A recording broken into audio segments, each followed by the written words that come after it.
Muito bem-vindos ao nosso canal Palavra e Essência. Se você não é inscrito ainda no canal, por gentileza, se inscreva, acione o sininho para você receber as notificações e compartilhe com o maior número de pessoas nas suas redes sociais. Nosso objetivo aqui nesse canal é expor a Palavra de Deus, a Bíblia Sagrada, de modo que o ouvinte possa conhecê-la e colocar em prática na sua vida para o seu crescimento espiritual. Hoje é o dia da Bíblia, por isso eu vou ler dois textos aqui que falam sobre a importância das Escrituras Sagradas e depois nós vamos discorrer um pouquinho sobre o que é a Bíblia e o seu conteúdo e a sua estrutura. Então vamos ao texto. Primeiro Salmo 19, versículos 6 até o 10, versículo 7, aliás, até o 10, que diz assim: A lei do Senhor é perfeita e restaura a alma. O testemunho do Senhor é fiel e dá sabedoria aos simples. Os preceitos do Senhor são retos e alegram o coração. O mandamento do Senhor é puro e ilumina os olhos. O temor do Senhor é limpo e permanece para sempre. Os juízos do Senhor são verdadeiros e inteiramente justos. São mais desejáveis que o ouro, sim, do que muito ouro puro, mais doces do que o mel que goteja dos favos. Também o teu servo é advertido por eles, por esses mandamentos, e há grande recompensa em segui-los.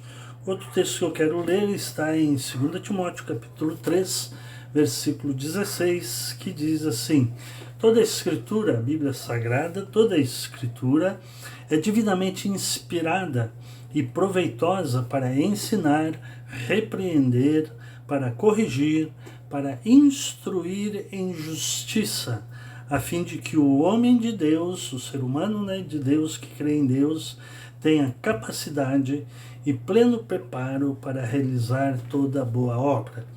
Então toda a Escritura é divinamente inspirada e proveitosa para ensinar, repreender, corrigir e instruir em justiça.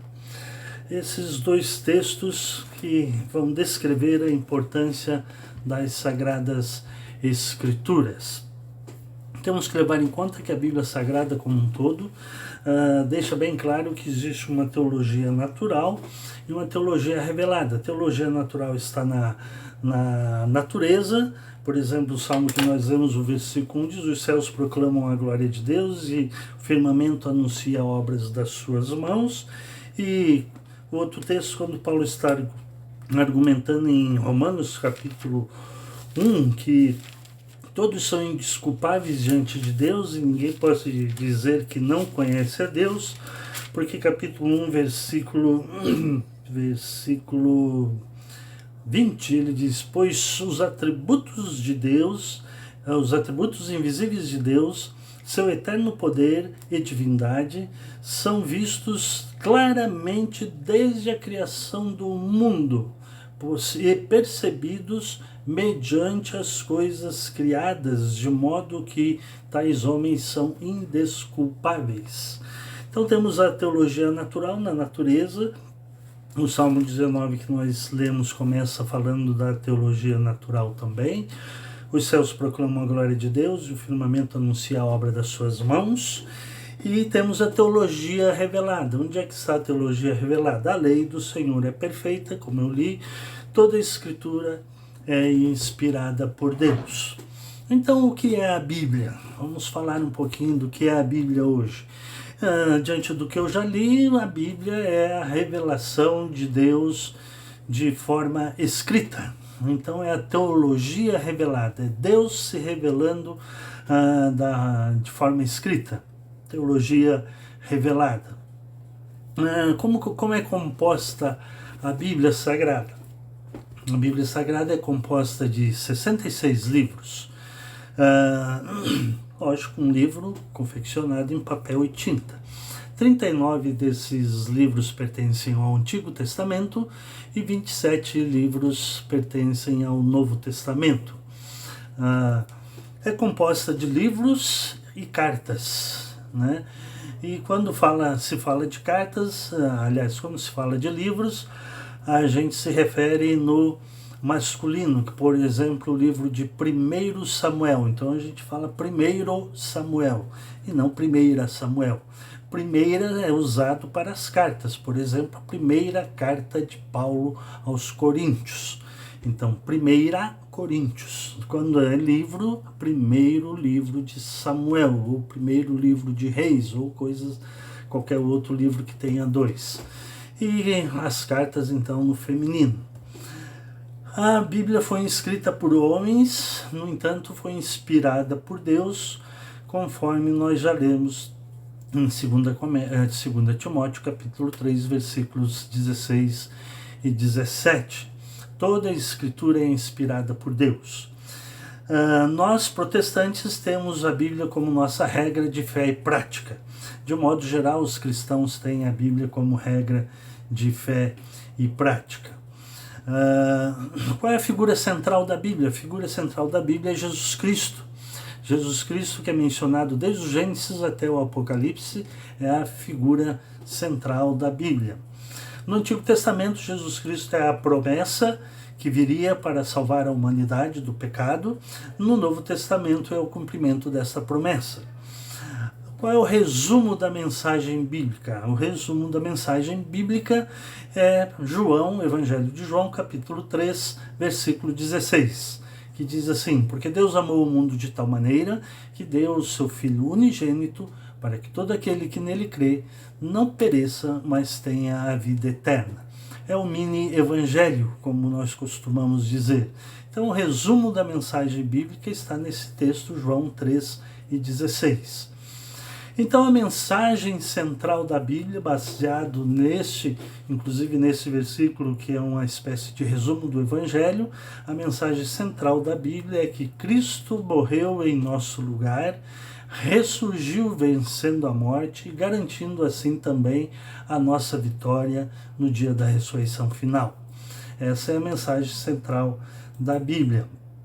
Como surgiu a Bíblia? Bom, a Bíblia surgiu num período de mais ou menos 1.600 anos, aproximadamente 1.600 anos. Quem escreveu a Bíblia? A Bíblia foi escrita, inspirada por Deus, como eu já disse, por cerca de 40 escritores, 40 homens que foram usados por Deus para revelar-se e mostrar a sua vontade aos homens. Então a Bíblia surgiu assim. Como a Bíblia chegou até nós? Bom, a Bíblia foi chegando até nós aos poucos, né? Os primeiros livros da Bíblia, os primeiros escritos foram escritos em rolos de papiro. Depois, mais tarde, na história da humanidade, se utilizou pergaminhos escritos à mão e copiados. Né? Tanto que a gente costumava dizer, quando eu era estudante de teologia, de que as escrituras são inspiradas por Deus, mas o original foi inspirado. O que nós temos são cópias da cópia da cópia da cópia. Então, quanto mais a gente descobre, e hoje a arqueologia nos ajuda bastante nisso, os primeiros escritos, né, mais fidelidade nós temos ao texto bíblico original, que foi inspirado por Deus. Né? Então, primeiramente foi em papiro, depois pergaminhos, e depois que eram copiados, e depois com o surgimento do papel, então foi escrita em papel. Com a invenção da imprensa por Gutenberg em 1450, a Bíblia foi o primeiro livro impresso por Gutenberg. A obra de Gutenberg, de 2 volumes, compreende 1.282 páginas com 42 linhas cada. Daí provém a abreviação que se usa para a primeira Bíblia impressa, B42. Né? 42 linhas em cada página. Bíblia de 42 linhas em cada página. E aproximadamente 3 milhões de caracteres. Essa primeira impressão da Bíblia integra o Antigo e o Novo Testamento. Demorou 3 anos para ser confeccionada, de 1452 até 1455. Gutenberg trabalhou com 20 colaboradores na obra. Do ponto de vista econômico, foram custos consideráveis, altos para a época, que contudo valeram a pena. Até hoje a Bíblia é o livro mais vendido na face da terra. Gostaria que fosse o mais lido, mas não tem essa informação correta. Mas o mais vendido é. Hoje nós temos vários formatos, várias versões, várias traduções e várias especificações da Bíblia. Que mais que eu tenho aqui?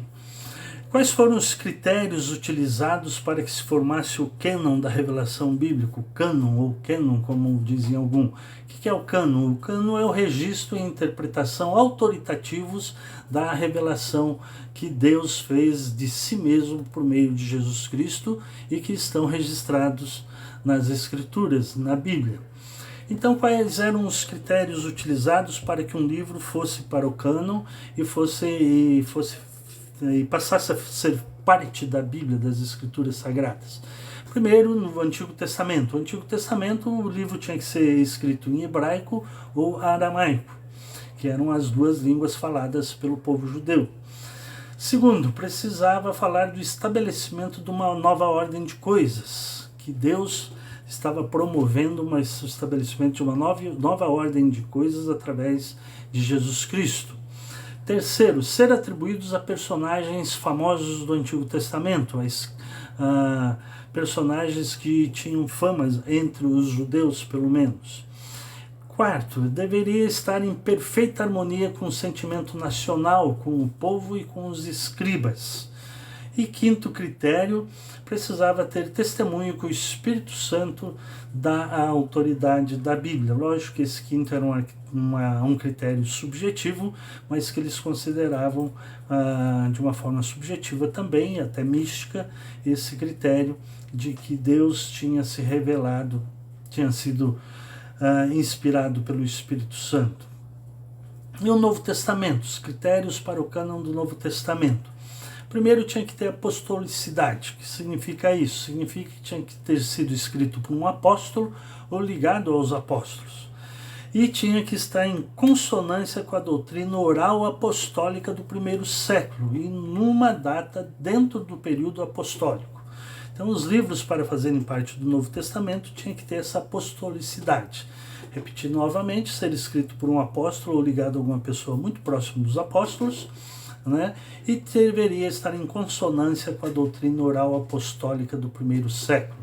E deveria ter sido escrito dentro do período apostólico.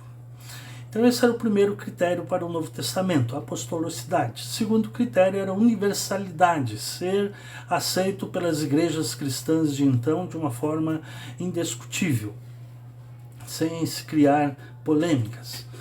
Depois, o conteúdo. Em terceiro lugar, o conteúdo precisava concordar com as doutrinas já aceitas, seja pela igreja primitiva, seja com a revelação do Antigo Testamento.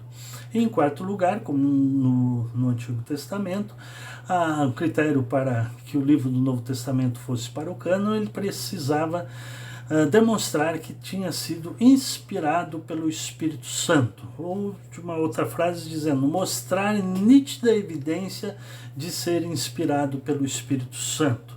De novo, era um critério subjetivo, mas que esses escritores e quem estava elaborando o cânon também, teoricamente, pelo menos, e nós cremos nisso, eu creio nisso, eles estavam também procurando trabalhar inspirados pelo Espírito Santo. Como interpretar a Bíblia? Aqui nós temos um problema sério de interpretação da Bíblia. Todas as religiões cristãs, dentro do cristianismo, têm surgido por conta de interpretações diferentes da palavra de Deus, da Bíblia Sagrada. A Bíblia Sagrada, precisamos dizer que é uma unidade com uma diversidade de circunstâncias, tanto que tem 66 livros com 40 autores diferentes. Então é uma unidade, com diversidade de circunstâncias e de autores. Então na Bíblia nós temos vários gêneros literários que se classificam como narrativas, história, poesias, profecias e cartas. Então esses vários gêneros literários têm que ser levados em conta na hora de se interpretar a Bíblia Sagrada ou um texto da Bíblia Sagrada. Depois nós vamos encontrar na Bíblia também vários estilos dos escritores, onde não encontramos nenhuma discrepância doutrinária ou conceituais entre os autores. Então o que se encontra é uma diferença aqui e outra acolá, que são de, podemos dizer, de ponto de vista diferentes de alguém que vai narrar um fato, mas que na essência a doutrina é a mesma. Então nós temos vários estilos de escritores, de autores, mas que, independente disso, nós não vamos encontrar discrepâncias doutrinárias entre esses autores.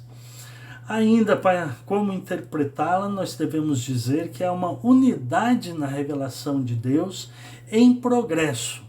É o que nós chamamos de revelação progressiva de Deus. Então há uma unidade na revelação de Deus em progresso que vai culminar em Cristo e é depois sistematizada pelos apóstolos, encerrando com as revelações do Apocalipse. Então daí a revelação progressiva de Deus, não é?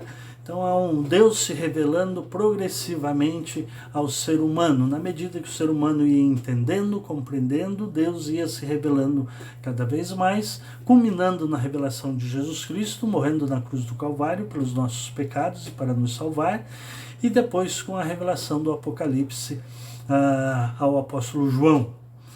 Por detrás de cada escritor, o Espírito Santo estava inspirando e orientando o que se deveria escrever. Então, ao examinar um texto bíblico, nós precisamos verificar o contexto, o que foi dito antes, depois, os costumes, trajes, conceitos, enfim, o contexto em que foi escrito, com que objetivo foi escrito e para quem foi escrito. Precisamos levar em conta todos esses critérios aí para interpretar a Bíblia.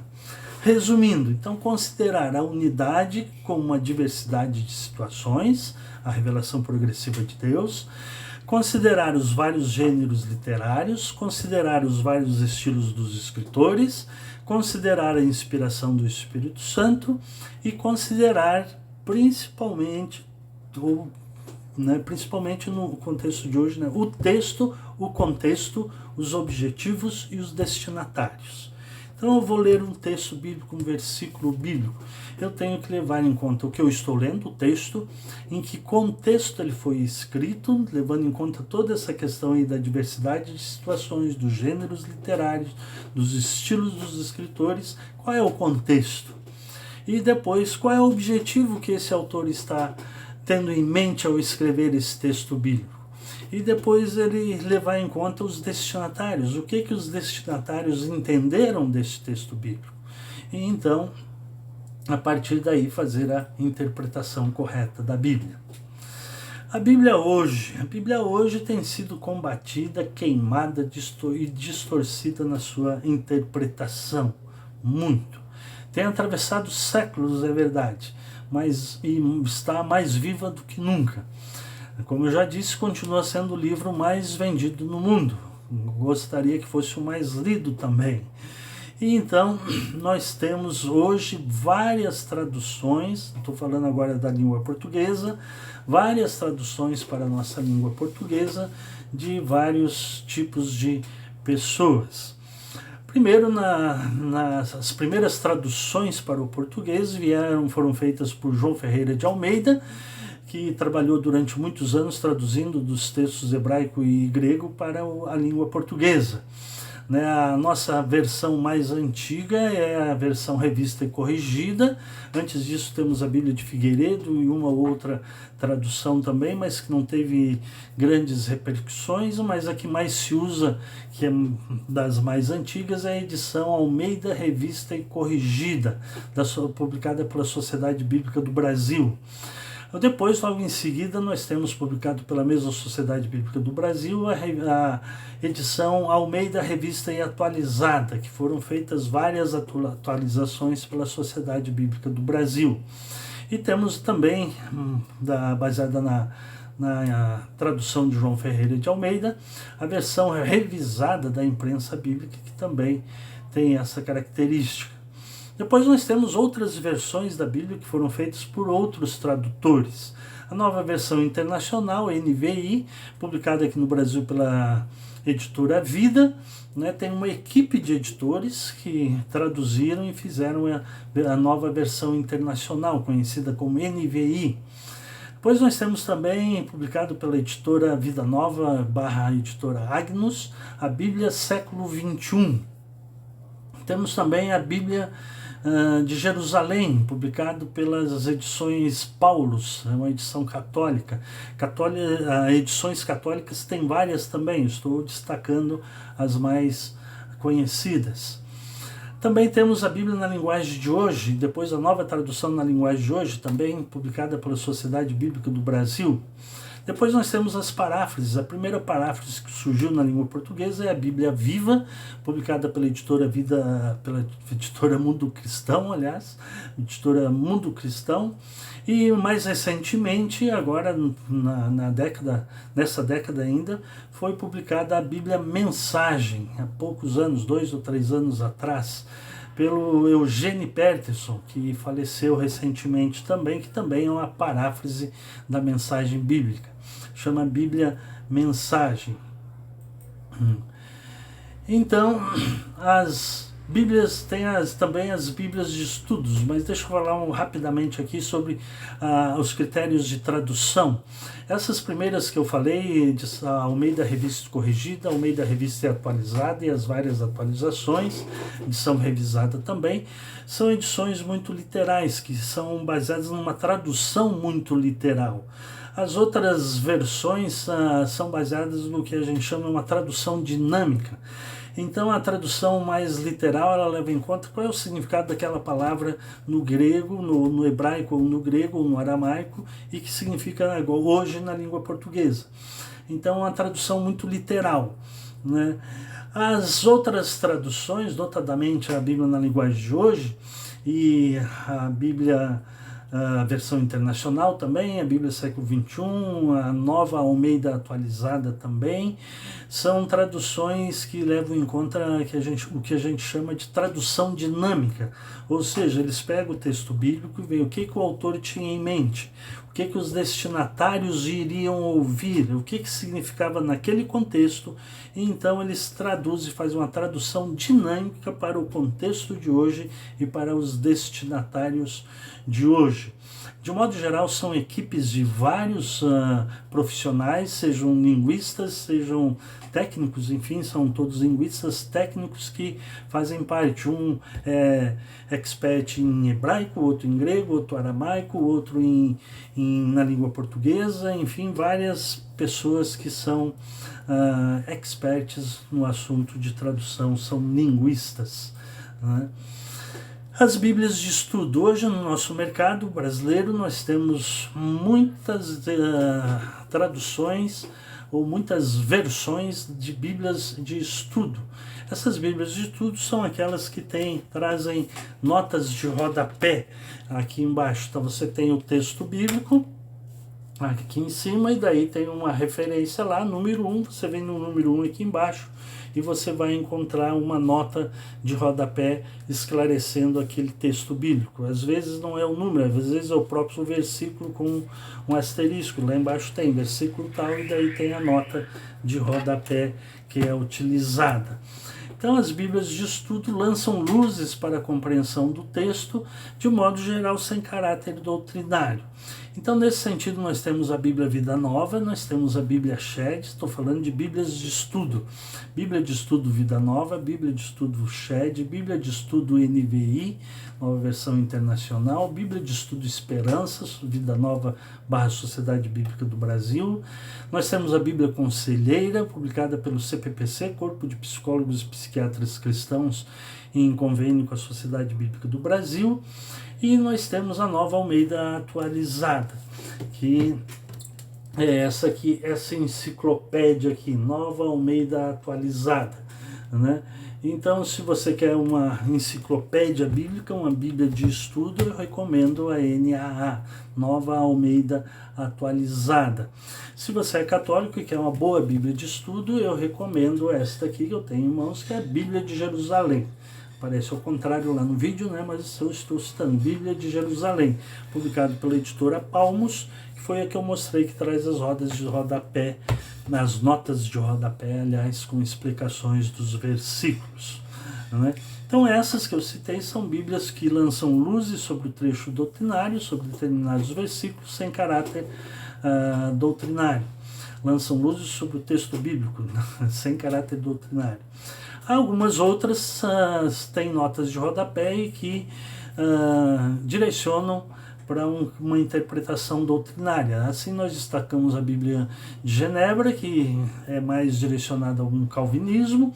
Depois nós temos a Bíblia de Jerusalém, essa que eu mostrei aqui, para quem é católico, suas notas de rodapé mencionam o direcionamento doutrinário e até esclarece algumas doutrinas católicas.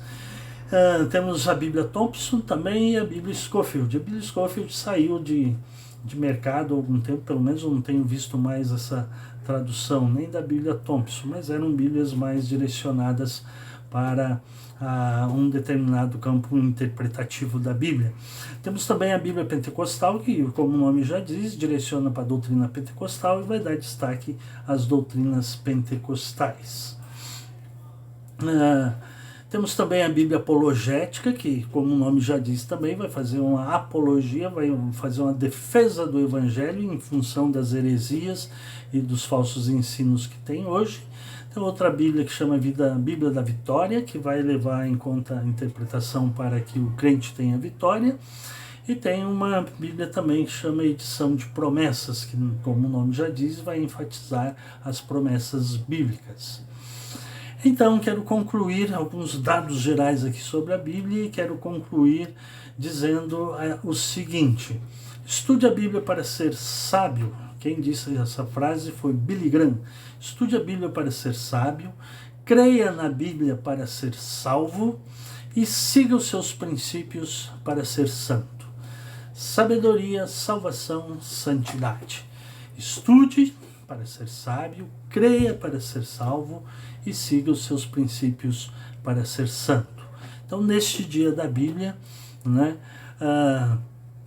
promova a Bíblia na sua vida pessoal, estudando para ser sábio, crendo para ser salvo e seguindo os seus mandamentos, os seus princípios para se tornar santo, no sentido de ter um caráter ilibado.